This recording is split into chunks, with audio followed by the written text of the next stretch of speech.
మిత్రులారా, మనం ఇప్పుడు గ్రేట్ బ్రిటిష్ మ్యూజియం లండన్లో ఉన్న అమరావతి పెవిలియన్ దగ్గరలో ఉన్నాము. ఇన్ఫ్యాక్ట్ దగ్గరలో కాదు, ఇప్పుడు మనం అమరావతి పెవిలియన్ బ్రిటిష్ మ్యూజియంలో భాగమైనటువంటి అమరావతి పెవిలియన్లోకి మనం ఎంటర్ అవుతున్నాము. సో యూ కెన్ సీ అత్యద్భుతమైనటువంటి అమరావతి శిల్ప సంపద మీరు చూడొచ్చు. మీరు కుడివైపున కన్నా చూసినట్లయితే అమరావతి సంబంధించిన ఆనాడు స్తూపానికి సంబంధించినటువంటి రిలిక్స్ ఏవైతే ఉన్నాయో అవన్నీ కూడా ఇక్కడ ప్రిజర్వ్ చేయడం జరిగింది. Thanks to the authorities of the British museum.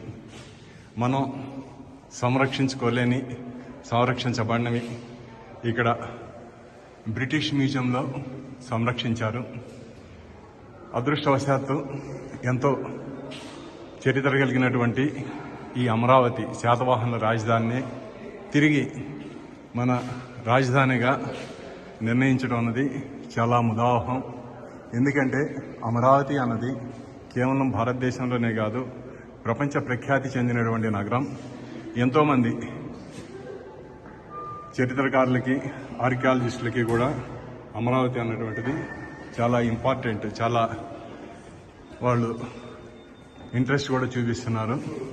ఇవన్నీ కూడా అమరావతిలో ఆనాడు దొరికినటువంటి శిల్ప సంపదని బ్రిటిష్ మ్యూజియంలో ఇక్కడ భద్రపరచడం జరిగింది.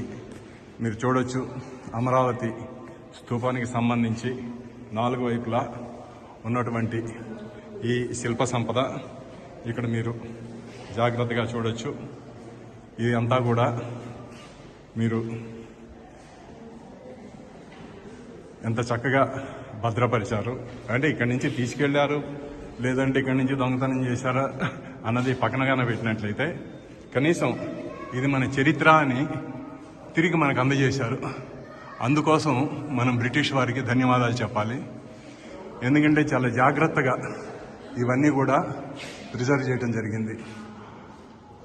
బ్రిటిష్ మ్యూజియంలో అమరావతి కోసం ఒక ప్రత్యేకమైనటువంటి పెవిలియన్ని క్రియేట్ చేయడం జరిగింది. ఇవన్నీ కూడా అమరావతి పెవిలియన్ బ్రిటిష్ మ్యూజియం నుంచే నేను చూపిస్తున్నాను మీ అందరికీ.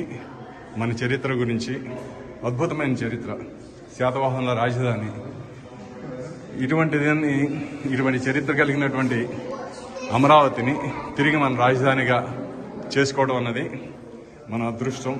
ఎందుకంటే మనకి ఆంధ్ర రాష్ట్రంలో అమరావతిని మించి ముఖ్య పట్టణం కానీ, అమరావతిని మించిన చారిత్రకమైనటువంటి పట్టణం కానీ మనకి లేదు అన్నది అతిశయోక్తి కాదు.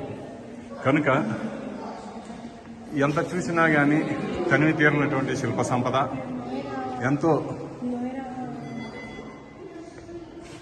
మనకి ఆశ్చర్యపరిచేటువంటి ఈ శిల్ప సంపద గురించి మనం తెలుసుకోవాలి. అలాగే ఇక్కడ ఈ స్లాబ్స్ గురించి ఒక వీడియో ప్రదర్శన కూడా జరుగుతూ ఉంటుంది. మనం ఇది కూడా చూడొచ్చు. మన గురించి మనకి తెలియనిది, మనం సంరక్షించుకోలేనటువంటిది ఇక్కడ లండన్లో బ్రిటిష్ వాళ్ళు చేయడం అన్నది మనం హర్షించదగ్గ విషయం. ఇది ఒరిజినల్ అమరావతిలో ఉన్నటువంటి స్తూపం అన్నమాట. దీన్ని వాళ్ళు ఎలా త్రూ ఇంజనీరింగ్ అండ్ 3D వెర్షన్లో మనకి చూపిస్తున్నారు ఎలా ఉండేది ఒకప్పుడు ఈ అమరావతి స్తూపం అన్నది మనం చూడొచ్చు. ఇలా ఇప్పుడు ఇక్కడ ఉన్నటువంటిది వీళ్ళు చూపిస్తున్నారు. Okay my friends, this is India Amaravati pavilion at 33A. Next time మీరు ఇంగ్లాండ్ వచ్చినప్పుడు, లండన్ కనుక వస్తే తప్పనిసరిగా మన ఈ పెవిలియన్ని విజిట్ చేయండి. దానివల్ల మన సంస్కృతి ఏమిటి అన్నది తెలుస్తుంది. Okay, thank you and I will remain.